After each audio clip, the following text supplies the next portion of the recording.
Have you ever found yourself on a desolate road, miles from anywhere, as dusk begins to settle? Have you ever felt a prickle of fear, a sense of being watched, as the shadows lengthen and the world grows quiet? We all seek shelter in the storm, a friendly face in a sea of strangers. But what if the hand that offers you a warm meal is the same hand that seals your doom? Tonight, we journey to a remote inn, a place that promises comfort and rest to the weary traveler. But behind its welcoming facade lies a secret so dark, so chilling, it will curdle your blood and haunt your nightmares. This is a tale of hospitality turned to horror, of a kindly innkeeper with a gruesome appetite. Before we unlock the door to this house of horrors, take a moment to subscribe to our channel. Turn on the notifications so you never miss another tale from the crypt. Now gather close to the fire and listen as we tell you the story of the kindly innkeeper who turned travelers into stew. The rain fell in relentless, slanting sheets, turning the winding country road into a treacherous ribbon of mud and stone. Each gust of wind threatened to tear the cloak from Elias's shoulders, leaving him exposed to the biting cold. He had been walking for what felt like an eternity, his hopes of reaching the next town before nightfall dashed by the sudden, violent storm. His horse had gone lame miles back, and he had been forced to leave the poor beast with a farmer, promising to return with payment for its keep. Now, with his coin purse feeling distressingly light and his stomach aching with hunger, Elias was beginning to despair. Just as the last vestiges of twilight surrendered to the inky blackness of the night, he saw it, a faint, flickering light in the distance, a pinprick of warmth in the vast, cold darkness. Hope surged through him, lending new strength to his weary limbs. An inn. It had to be. He quickened his pace, his boots squelching in the mud, his eyes fixed on that solitary beacon. As he drew closer, the light resolved itself into a lantern hanging above a weathered wooden sign that creaked rhythmically in the wind. "The Crossroads Inn," he read, the letters faded but still legible. Proprietor, Master Alara. The inn itself was a quaint, two-story building of timber and stone, with a steeply pitched roof and small, mullioned windows from which a warm, inviting glow emanated. Smoke curled from a stone chimney, promising a roaring fire within. It was everything a weary traveler could hope for. Elias pushed open the heavy oak door, a bell tinkling merrily above his head. He was immediately enveloped in a wave of warmth and the comforting aroma of roasting meat, herbs, and baking bread. A fire crackled cheerfully in a large hearth at one end of the common room, casting dancing shadows on the rough-hewn wooden walls. The room was modestly furnished with a handful of sturdy tables and chairs, and at the far end, a polished wooden bar gleamed in the firelight. Behind the bar stood a woman who could only be the proprietor, Master Alara. She was a woman of indeterminate age, with a round, pleasant face framed by a cascade of silver-white hair tied back in a simple bun. Her eyes, a startlingly bright blue, crinkled at the corners as she smiled at him. It was a warm, genuine smile that instantly put Elias at ease. "Welcome to the Crossroads Inn, traveler," she said, her voice as warm and inviting as the fire. "A dreadful night to be out. Come in, and dry yourself by the hearth. You look chilled to the bone." "Thank you, mistress," Elias replied, his voice hoarse with cold and exhaustion. He shed his dripping cloak and hung it on a peg by the door, then gratefully moved closer to the fire, stretching his numb hands towards the flames. "I was beginning to think I'd have to spend the night in the open." "The heavens forbid," Alara said with a chuckle. "The Crossroads Inn is always a haven for those in need. Can I get you a hot meal and a mug of ale to warm your spirits?" "You would be a lifesaver," Elias said, a wave of relief washing over him. "I'm afraid my coin is a bit light at the moment, but I can offer you this in trade for a bed and a meal." He reached into his satchel and pulled out a small, intricately carved wooden bird. He was a craftsman by trade, and his carvings were his livelihood. Alara's eyes lit up as she took the bird, her fingers tracing the delicate details of its feathers. "This is beautiful work," she said, her voice filled with genuine admiration. "A true artist you are." "Of course," This is more than enough for a night's lodging and a hearty supper. Find a seat, my dear, and I'll bring you a bowl of my special stew. It's just the thing for a night like this. It'll put the warmth right back in your bones." Elias took a seat at a small table near the fire, a sense of profound gratitude filling him. He had stumbled upon a true gem, a sanctuary from the storm with a kindly innkeeper who treated her guests with such warmth and generosity. As he waited for his meal, he looked around the common room. It was empty save for himself and Alara. He supposed the storm had kept most travelers at bay. Alara soon returned with a steaming bowl of stew, a thick slice of freshly baked bread, and a tankard of dark, frothy ale. The stew was rich and savory, filled with tender chunks of meat, hearty root vegetables, and a medley of fragrant herbs. It was, without a doubt, the most delicious stew Elias had ever tasted. He devoured it hungrily, sopping up every last drop of the thick, flavorful gravy with his bread. "This is incredible," he said, looking up at Alara as she came to clear his empty bowl. "I don't think I've ever had a stew so rich." Alara beamed, her blue eyes twinkling. "It's an old family recipe," she said, a hint of pride in her voice, "passed down through generations. The secret is in the meat. It's a very special kind of meat, you see, locally sourced, of course." Elias, feeling warm, full, and content for the first time in days, didn't think to question what kind of meat it was. He was simply grateful for the meal and the hospitality.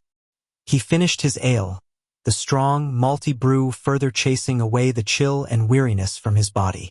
"I have a room ready for you upstairs," Alara said, her smile never faltering. "The first door on the right. I trust you'll find it comfortable." "I'm sure I will," Elias said, a yawn escaping him. "Thank you again for your kindness, Master Alara." "Think nothing of it, dear," she replied, her voice soft and soothing. "We all must look after one another in this world. Now get some rest. You've had a long and trying day." Elias made his way up the creaking wooden staircase to his room. It was small but clean and cozy, with a comfortable-looking bed, a small washstand, and a single candle flickering on a bedside table. The sound of the rain drumming against the window pane was a comforting lullaby. He undressed quickly and slipped between the cool, clean sheets of the bed. He was asleep almost before his head hit the pillow. His dreams filled with the comforting warmth of the fire and the savory taste of Alara's special stew. He was so deeply asleep that he didn't hear the faint creak of his door as it was pushed open a few hours later. He didn't see the shadowy figure that slipped into the room, a figure that moved with a silent, practiced grace. He didn't feel the prick of the needle against his neck, nor did he stir as the powerful sedative coursed through his veins, plunging him into an even deeper, dreamless slumber. The last thing Elias would ever know was the feeling of being lifted, his limp body slung over a surprisingly strong shoulder. And then, there was only darkness. Downstairs, in the now quiet common room, Alara stoked the fire, a contented smile on her face. The storm had brought her another guest, another traveler in need of a warm meal and a soft bed. And soon, he would become a part of her special recipe, another ingredient in the stew that was the talk of the countryside. After all, a good innkeeper never let anything go to waste. And at the Crossroads Inn, the hospitality was to die for. The cellar of the Crossroads Inn was a place of cold, damp stone and creeping shadows. It was a place of secrets, a place where the pleasant facade of the inn above dissolved into a grim and terrible reality. The air was thick with the cloying, metallic scent of old blood, a smell that clung to the very stones and permeated the rough-hewn wooden beams of the ceiling. This was Alara's larder, her workshop, the source of her culinary fame. Elias awoke with a gasp, his head throbbing with a dull, persistent ache. He was no longer in the cozy bed upstairs. He was lying on a cold, hard stone slab, his wrists and ankles bound with thick, rough ropes. He tried to sit up, but his limbs were heavy and unresponsive, a lingering effect of the drug she had used on him. Panic, cold and sharp, lanced through him as he took in his surroundings. He was in a cellar, dimly lit by a single, sputtering torch set in a sconce on the far wall. The room was large and cavernous, and lined with shelves filled with jars of preserved goods, pickled onions, beets, and what looked like other things. Things he couldn't quite make out in the flickering light. Along one wall hung a terrifying array of tools. Cleavers, boning knives, saws, and hooks of various sizes, all gleaming ominously in the torchlight. At the center of the room was a large, sturdy wooden table, its surface stained with dark, ominous patterns. And in the corner, a large cast-iron cauldron sat over a bed of glowing embers, a faint wisp of steam rising from its depths. A wave of nausea washed over Elias as the pieces of the puzzle began to click into place. The delicious stew. The special kind of meat. The kindly innkeeper with the warm smile and the startlingly blue eyes. It was a nightmare, a tale told to frighten children, come to life.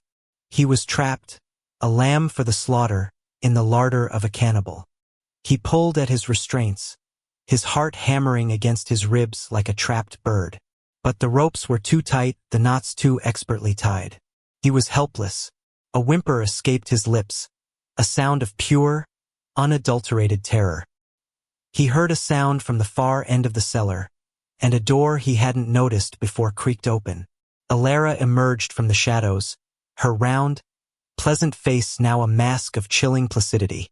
She was humming a cheerful little tune, a lullaby a mother might sing to her child.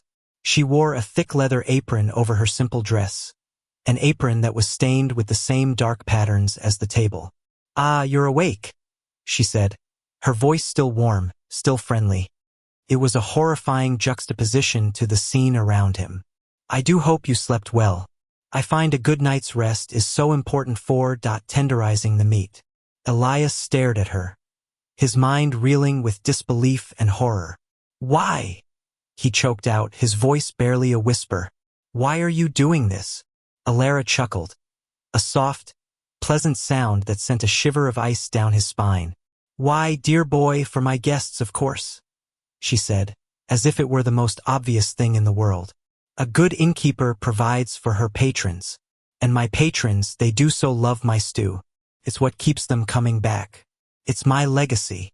She picked up a long, thin boning knife from the rack on the wall, testing its edge with her thumb.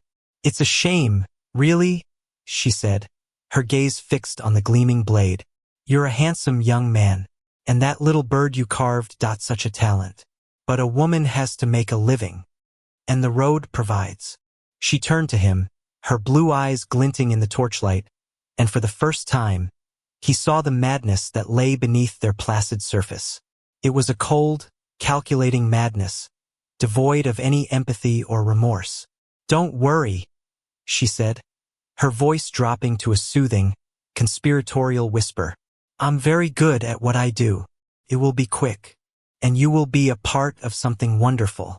You will bring comfort and warmth to so many weary travelers. In a way, you'll be a part of my family." Tears streamed down Elias's face as he struggled against his bonds, a primal scream of terror building in his chest. But before he could utter a sound, Alara was upon him, a cloth soaked in a sweet-smelling liquid pressed firmly over his mouth and nose. His struggles weakened, his vision swam, and the world dissolved into a swirling vortex of darkness. The next few hours were a blur of detached, nightmarish sensations. He was vaguely aware of being moved, of the cold, hard surface of the wooden table beneath him. He felt a series of sharp, searing pains, but they were distant, as if happening to someone else. He heard the rhythmic sound of a cleaver striking wood, the grating sound of a saw against bone. And through it all, he heard Alara's cheerful humming, a constant, maddening counterpoint to the grisly work she was performing. He drifted in and out of consciousness, his mind a shattered landscape of pain and terror. At one point, he opened his eyes to see Alara stirring the large cauldron in the corner, her face illuminated by the ruddy glow of the embers. She was adding vegetables to the pot: carrots, potatoes, onions, their bright, cheerful colors, a grotesque contrast to the dark, churning liquid they were being added to. And then she added the meat, chunks of red, freshly butchered meat.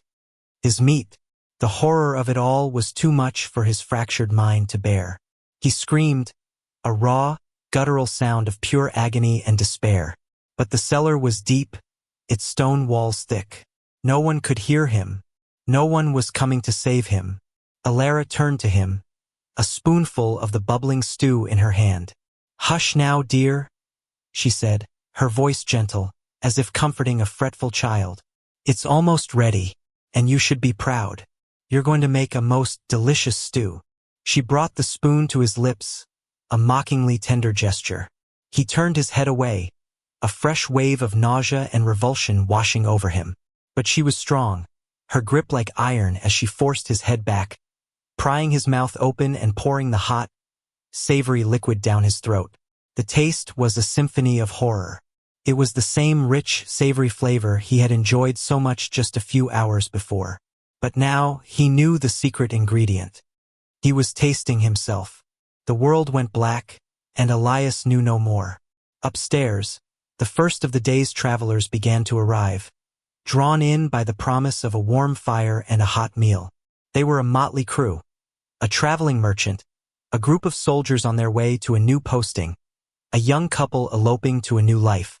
And to each of them, Alara offered a warm welcome, a friendly smile, and a bowl of her famous stew. "It's a special recipe," she would tell them, her blue eyes twinkling. "Locally sourced. You won't find anything like it for miles around." And they would eat, their faces filled with blissful ignorance, savoring the rich, flavorful broth and the tender, succulent meat. They would compliment the chef, marvel at her culinary skills, and promise to stop by again on their return journey. And in the cold, dark cellar below, the remnants of what was once a talented young craftsman named Elias lay on a cold stone slab, a testament to the terrible secret of the Crossroads Inn, a secret that was both the source of its success and the instrument of its damnation. The kindly innkeeper had provided for her guests once again, turning another weary traveler into a culinary masterpiece. And the road, as always, would provide more. Sheriff Brody was a man of logic and reason. In his 20 years of keeping the peace in the quiet rural county, he had seen his share of strange and unsettling things, but he had always found a rational explanation for them. He didn't believe in ghosts, goblins, or things that went bump in the night. He believed in facts, evidence, and the inherent darkness that could sometimes reside in the hearts of men. So, when young Thomas, a farmer from the outskirts of the county, burst into his office, his face pale and his eyes wide with a mixture of fear and something that looked suspiciously like guilt, Brody was inclined to be skeptical. "She's a witch, Sheriff," Thomas stammered, his hands twisting the brim of his straw hat. "Master Alara at the Crossroads Inn. She's a witch, and she's doing something terrible." Brody leaned back in his chair, his expression one of weary patience. "A witch, you say, Thomas? That's a serious accusation. What makes you say that?" "It's the travelers, Sheriff," Thomas said, his voice dropping to a conspiratorial whisper. "They go in, but they don't all come out. I've seen 'em. Folks I've given directions to, folks who said they were heading to the inn for the night. I never see 'em on the road again." "This is a big county, Thomas," Brody said, his voice calm and reasonable. "People pass through. They move on. It doesn't mean they've vanished into thin air." "But it's not just that," Thomas insisted, his voice rising with agitation. "It's the smoke from her chimney. Sometimes at night, it smells strange. Sweet. Like roasting meat, but different. And the stew she's so famous for, I think." He trailed off, unable to bring himself to say the terrible words. "You think what, Thomas?" Brody pressed, a flicker of interest now in his eyes. "I think she's putting people in it," Thomas whispered, the words tumbling out in a rush of fear and conviction.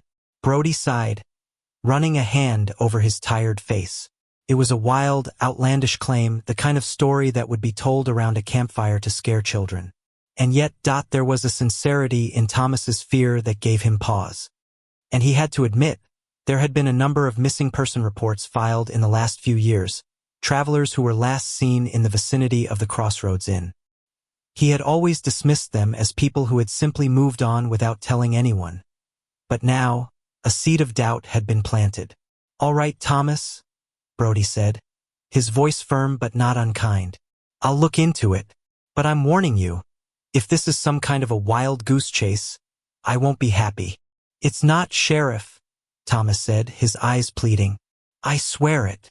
Later that day, under the guise of a routine inspection, Sheriff Brody paid a visit to the Crossroads Inn. He was greeted at the door by Alara, her face wreathed in its customary warm, welcoming smile.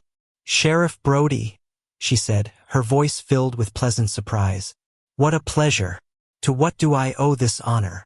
"Just a routine check, Master Alara," Brody said, his eyes scanning the common room. It was clean, tidy, and filled with the comforting aroma of baking bread and simmering stew. A handful of patrons were scattered about the room, enjoying a late lunch. They all seemed perfectly content, making sure everything is up to code. Of course, Alara said with a chuckle. Come in.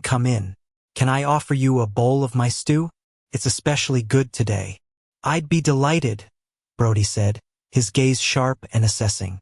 He wanted to see what all the fuss was about. He took a seat at a table in the corner, and Alara soon returned with a steaming bowl of her famous stew. It looked and smelled delicious, and as he took his first spoonful, he had to admit, it was the best stew he had ever tasted.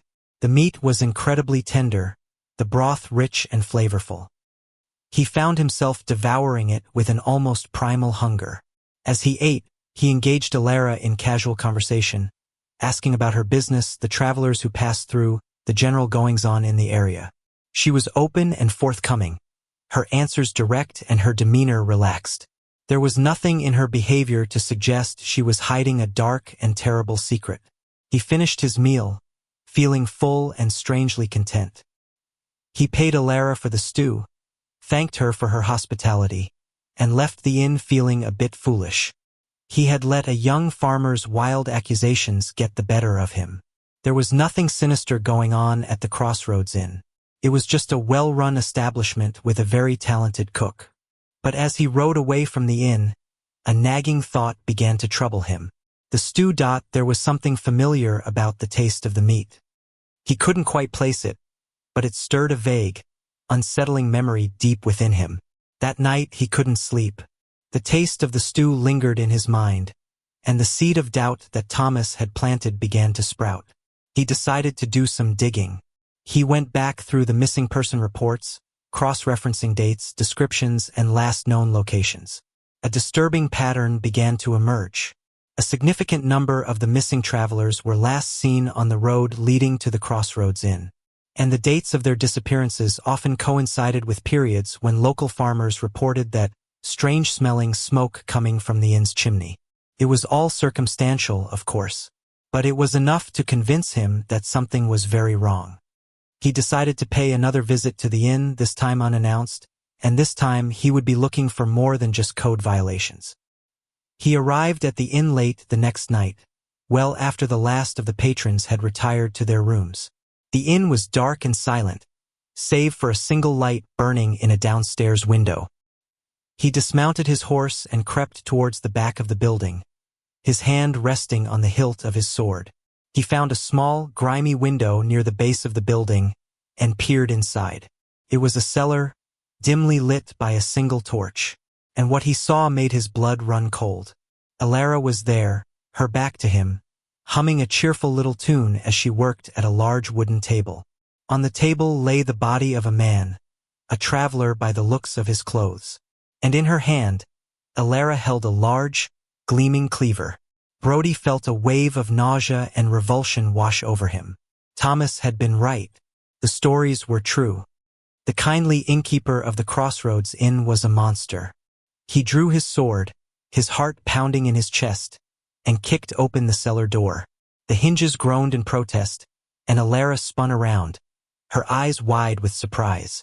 But there was no fear in them, only a flicker of annoyance, as if he had interrupted her in the middle of a particularly delicate task. "Sheriff," she said, her voice calm, almost casual. "I wasn't expecting you." "It's over, Alara," Brody said, his voice a low growl. "Drop the cleaver." Alara chuckled, a chilling, humorless sound. Over, she said, a strange, predatory light in her eyes.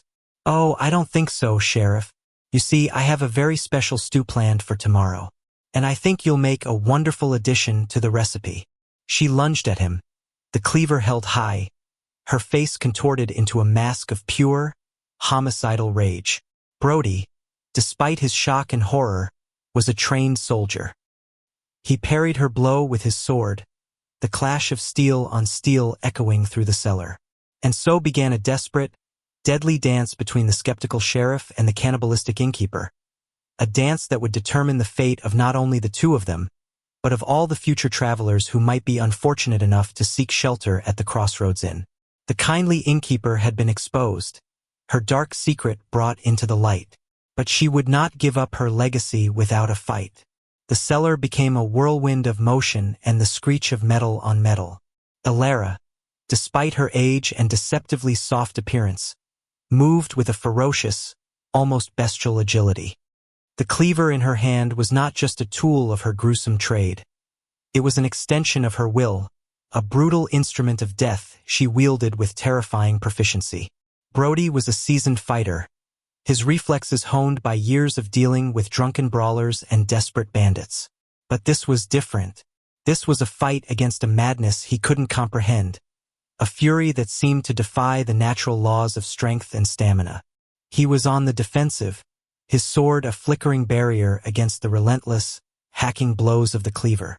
"You've been a thorn in my side for a long time, Sheriff," Elara hissed, her voice a venomous whisper as she pressed her attack.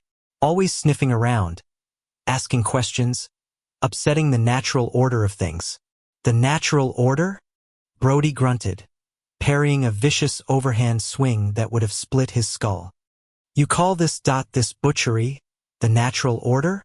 It is the way of the world," she spat back, her eyes gleaming with a fanatic's zeal. "The strong feed on the weak. The clever outwit the foolish. I provide a service, a comfort to the weary, and in return they provide for me. It is a perfectly balanced, perfectly symbiotic relationship." She lunged again, and this time, the cleaver bit deep into the wooden leg of the butchering table, just inches from Brody's leg. He used the momentary pause to launch his own attack, a swift, powerful thrust aimed at her sword arm. But she was too quick. She wrenched the cleaver free and danced back, a mocking smile on her lips. As they circled each other, their breath coming in ragged gasps, Brody's eyes darted around the cellar, looking for an advantage, a weapon, anything that could help him end this nightmare. And then he saw it, a heavy iron cauldron, sitting on a bed of still glowing embers. An idea, desperate and dangerous, began to form in his mind. But before he could act on it, Elara began to speak, her voice taking on a strange, almost wistful quality. "You think I was born a monster, Sheriff?" she asked, her eyes distant, as if seeing something far beyond the confines of the cellar. "You think I chose this life?" Brody, wary of a trick, said nothing, but his curiosity was piqued. "I was once a young girl," she began, her voice a low, mesmerizing drone.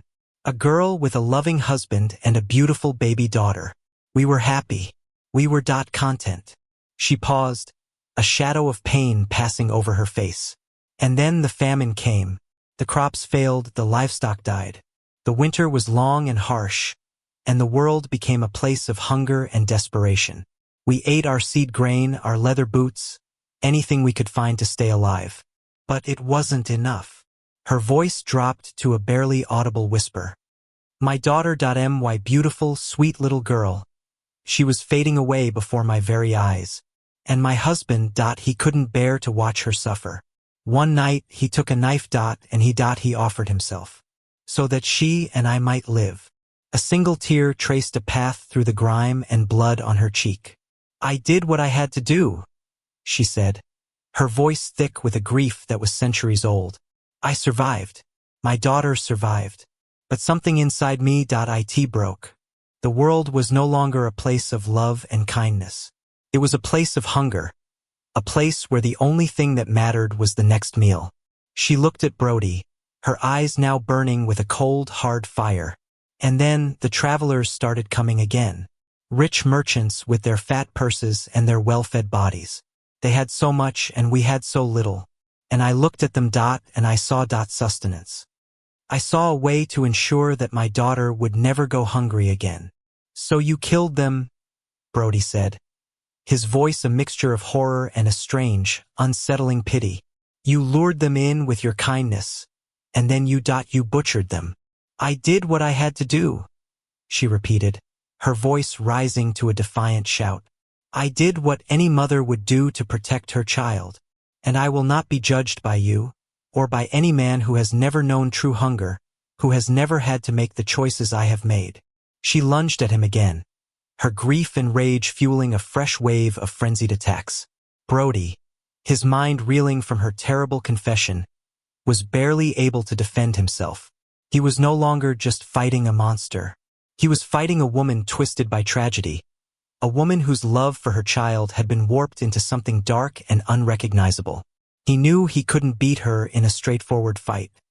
She was too strong, too fast, too fueled by her own righteous madness. He had to end this now. He feigned a stumble, and as Alara moved in for the kill, her cleaver raised for the final, fatal blow. He kicked out with all his strength, not at her, but at the iron cauldron.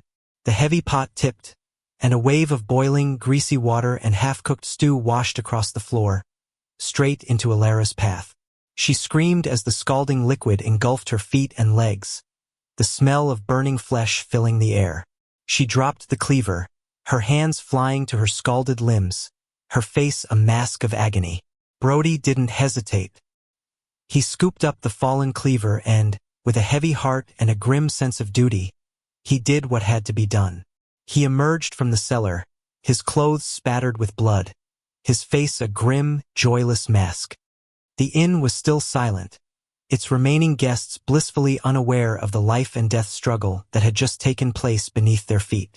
He walked through the common room, his eyes falling on a small, framed portrait on the mantelpiece. It was a portrait of a young, smiling woman with startlingly blue eyes and a small, happy child in her arms. Alara and her daughter, the source of her love and the root of her madness. He knew that the story of the kindly innkeeper who turned travelers into stew would become a local legend, a cautionary tale told to frighten children and warn travelers to be wary of strangers. But he also knew that the truth was far more complex and far more tragic. He had come to the inn seeking a monster, and he had found one. But he had also found a grieving mother, a desperate survivor, and a stark, brutal reminder of the darkness that can take root in the human heart when it is pushed to the brink of despair. And that, he knew, was a truth that would haunt him for the rest of his days. The inn's dark secret was finally out, but the story was far from over. The legacy of Alara's actions, and the darkness she had unleashed, would linger in this place for a long, long time. The Crossroads Inn did not die with its gruesome proprietor.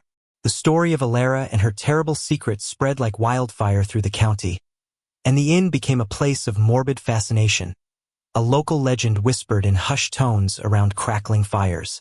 The authorities, led by a still-haunted Sheriff Brody, boarded up the windows and doors, and the inn was left to the mercy of the elements and the encroaching wilderness.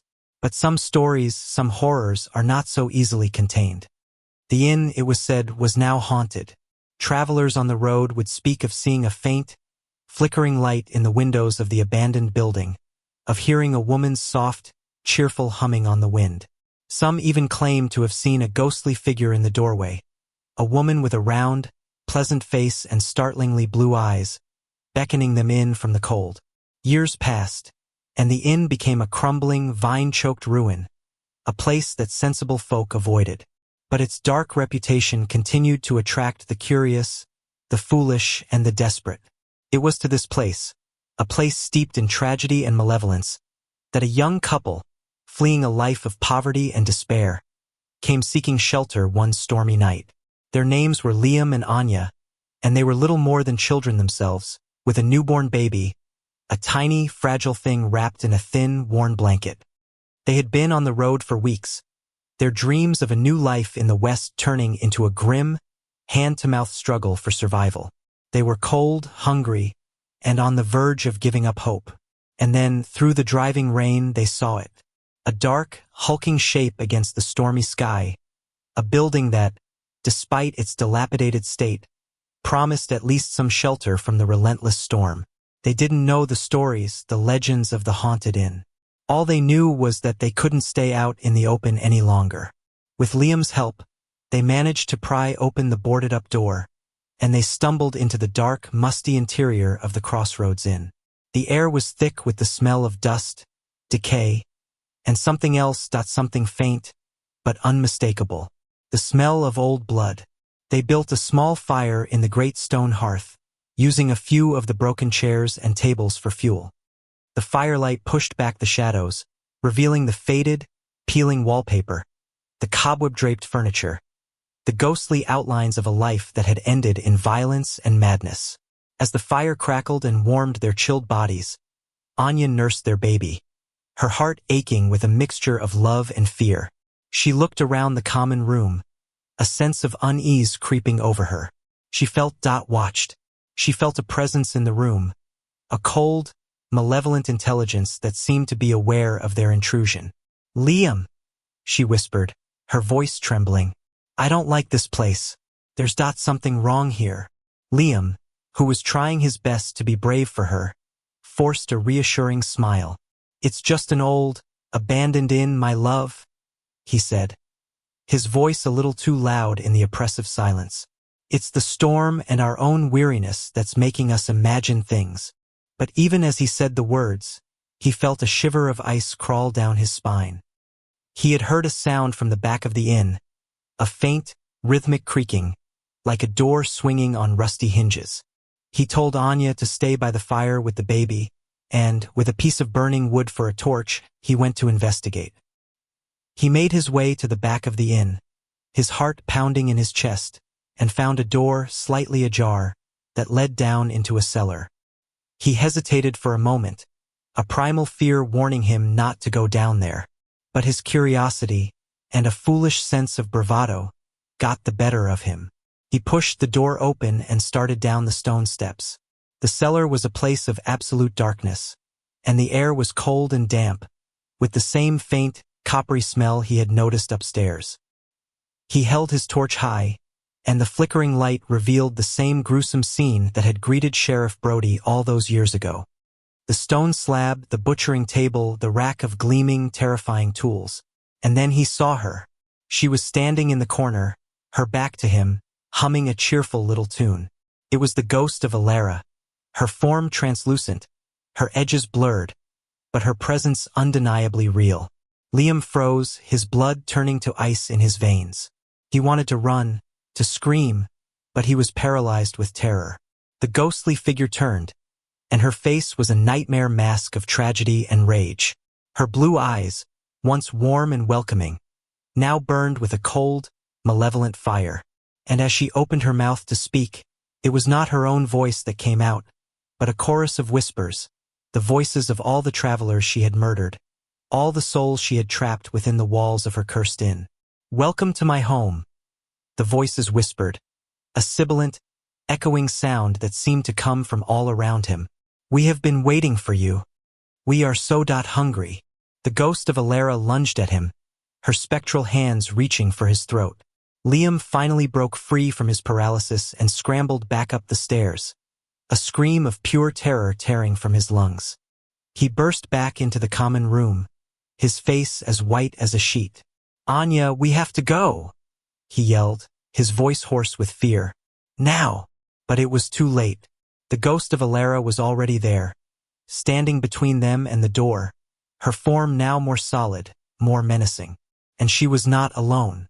The room was filled with other ghostly figures, the tormented spirits of her victims, their eyes empty, their faces twisted in eternal agony. Liam and Anya huddled together by the fire, their baby crying in Anya's arms, as the spirits closed in around them. The temperature in the room plummeted, and the fire in the hearth dwindled to a few dying embers. "Please," Anya sobbed, her voice barely a whisper. "We mean you no harm. We were just looking for shelter." The ghost of Alara tilted her head, a flicker of something that might have been curiosity in her spectral eyes. She looked at the crying baby in Anya's arms, and for a moment, the rage on her face seemed to soften, replaced by a look of profound, heart-wrenching sadness. A child. The chorus of voices whispered, and for the first time, there was a hint of something other than hunger in their tone. There was a flicker of memory, of a life before the stew, a life before the darkness. And in that moment of hesitation, that brief crack in the ghostly facade of her madness, Liam saw their only chance. He remembered the story his grandmother had told him, a story about a grieving mother, a terrible famine, and a love that had been twisted into something monstrous. "Your daughter," he said, his voice shaking but clear. "You did it all for your daughter." The ghost of Alara froze, her spectral form wavering, her eyes fixed on the baby in Anya's arms. The whispers of the other spirits fell silent, and for a moment, the only sound in the room was the soft, rhythmic drumming of the rain against the roof. And then, a new sound filled the room, the sound of a woman's heartbroken sobs. The ghost of Alara, the monster of the Crossroads Inn, was weeping. The other spirits began to fade, their tormented forms dissolving into mist, as if released from a long and terrible bondage. The ghost of Alara herself began to grow more translucent, her rage and madness replaced by an overwhelming sense of grief and regret. She looked at Liam and Anya, and for the first time, they saw not a monster, but a grieving mother, a soul trapped in an endless cycle of pain and hunger. "Go," her voice whispered, a single, clear voice now, filled with an eternity of sorrow. "Go, and never return." And then she was gone. Liam and Anya didn't need to be told twice. They gathered their baby and fled from the inn, out into the storm, not stopping until the sun was high in the sky and the cursed inn was miles behind them. They never spoke of what they had seen that night, but they never forgot. They had looked into the face of a monster, and had seen, in its heart, a tragedy as deep and as dark as any ghost story. The Crossroads Inn was finally at peace. The spirits of the murdered travelers were free, and the ghost of the kindly innkeeper was, at last, at rest. The inn was no longer a place of horror, but a place of sorrow, a silent, crumbling monument to a love that had been lost, and a hunger that had consumed everything. But the legacy of the inn, the darkness it had birthed, was not so easily erased. For evil, once unleashed, has a way of leaving its mark on the world, a stain that can never be truly washed away. Decades after the harrowing night of Liam and Anya's escape, the story of the Crossroads Inn had solidified into a chilling piece of local folklore. The inn itself had been reclaimed by nature, its crumbling walls and decaying roof barely visible beneath a thick shroud of ivy and encroaching trees. It was a place spoken of in whispers, a dark corner of the map that most people knew to avoid. But some are drawn to such places, not out of foolishness or desperation, but out of a specific, peculiar interest. Alistair Finch was one such man. He was a collector, but not of stamps or coins. Alistair collected objects with a history, artifacts imbued with the echoes of strong emotions and significant events. He was, in his own sophisticated terms, a collector of cursed things. Alistair was a wealthy, eccentric man in his late 50s, with sharp, intelligent eyes and a demeanor that was both charming and unsettling. He had heard the tales of the Crossroads Inn, of the cannibalistic innkeeper and the haunted cellar, and he was convinced that the place must be a treasure trove of the kind of residual psychic energy he craved. He believed that objects, particularly those present during moments of intense fear, pain, or rage, could absorb and retain that energy, becoming powerful relics. He arrived at the ruins of the inn on a crisp autumn afternoon, accompanied by 2 burly assistants, men who were paid well enough not to ask too many questions about their employer's strange hobbies. They were equipped with crowbars, shovels, and reinforced crates, tools for a very specific kind of archaeology.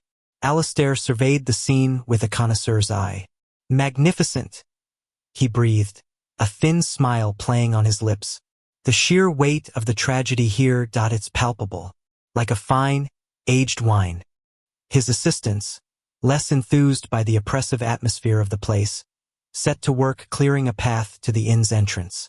Alistair directed the entire operation with a detached, clinical precision, his focus entirely on the potential treasures that lay within.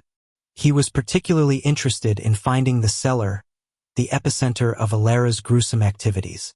After several hours of labor, they located the cellar entrance, a heavy stone slab hidden beneath a tangle of roots and fallen debris.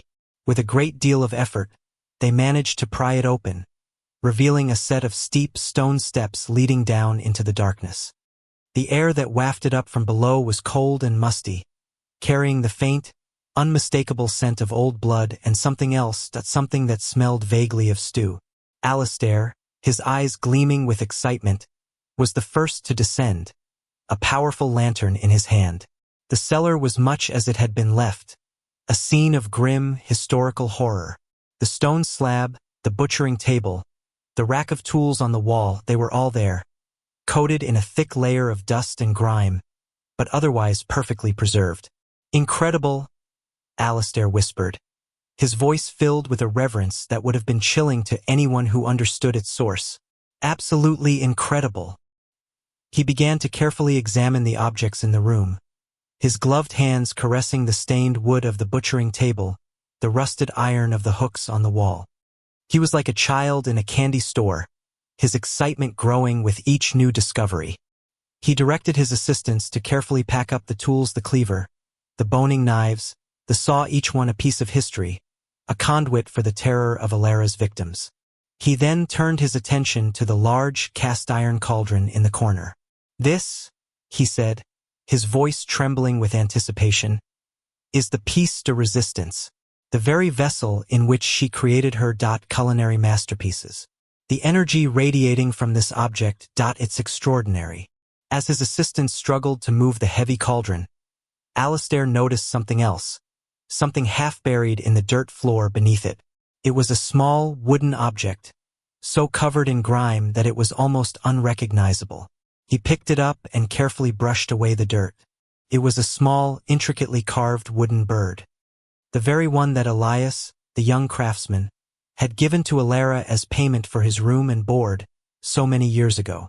It was the last beautiful thing he had ever created, a small token of hope and talent that had been swallowed up by the darkness of the inn.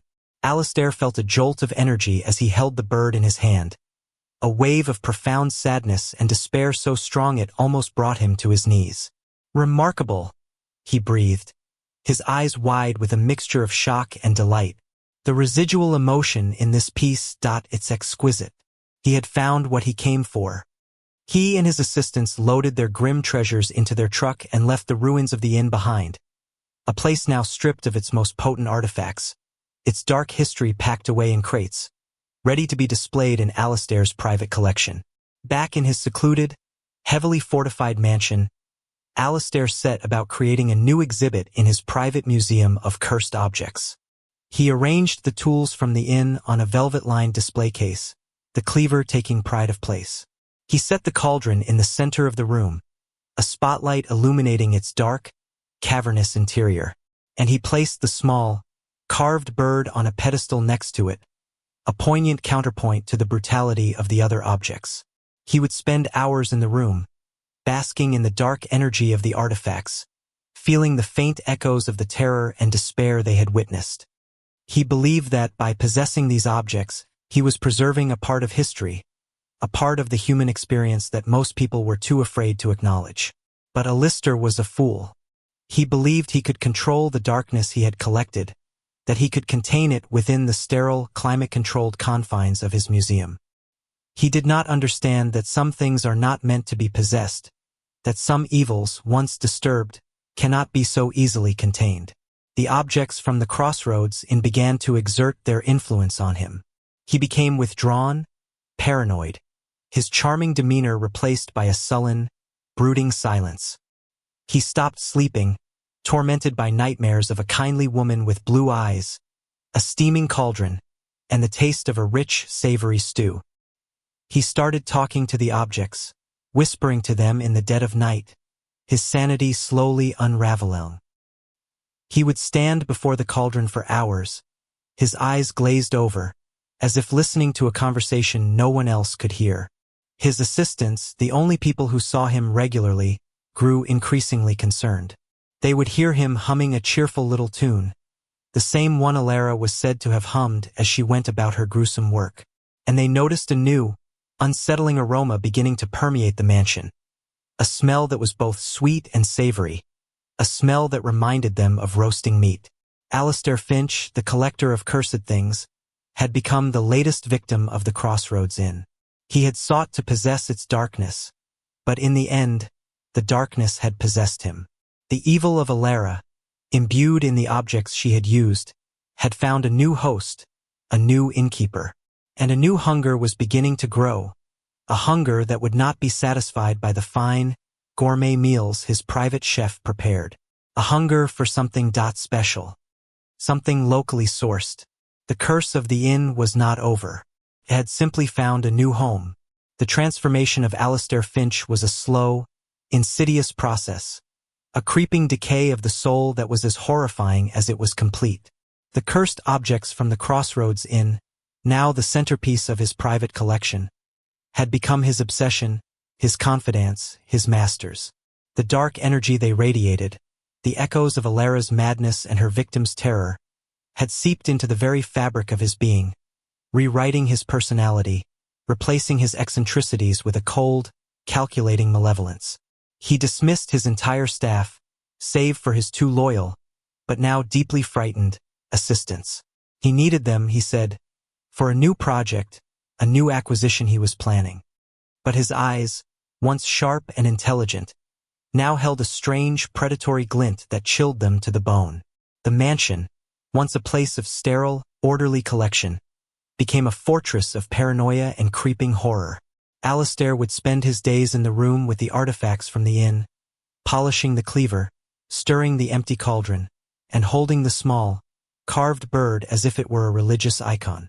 He spoke to them, and he believed they spoke back, their whispers guiding him, instructing him, nurturing the new, terrible hunger that was growing within him.